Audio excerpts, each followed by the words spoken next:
হাজার বছর ধরে আমি পথ হাঁটিতেছি পৃথিবীর পথে, সিংহল সমুদ্র থেকে নিশীথের অন্ধকারে মালয় সাগরে। অনেক ঘুরেছি আমি বিম্বিসার অশোকের ধূসর জগতে, সেখানে ছিলাম আমি আরো দূর অন্ধকারে বিদর্ভ নগরে। আমি ক্লান্ত প্রাণ এক, চারিদিকে জীবনের সমুদ্র সফেন।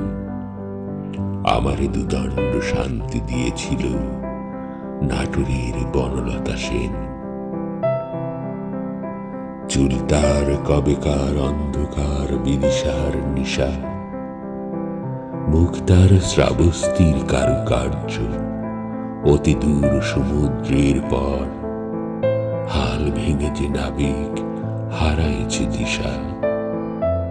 সবুজ ঘাসের দেশ যখন সে চোখে দেখে দারুচিনি দ্বীপের ভেতর, তেমনি দেখেছি তারে অন্ধকারে।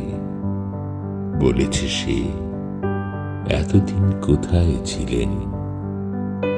পাখির নীরের মতো চোখ তুলে নাটোরের বনলতা সেন।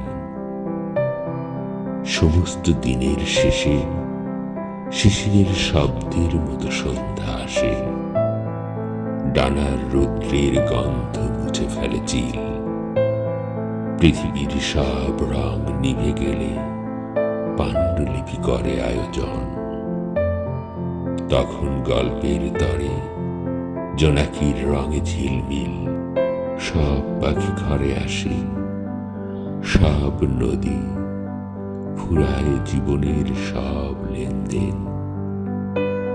থাকে শুধু অন্ধকার, মুখোমুখি বসিবার বনলতা সেন।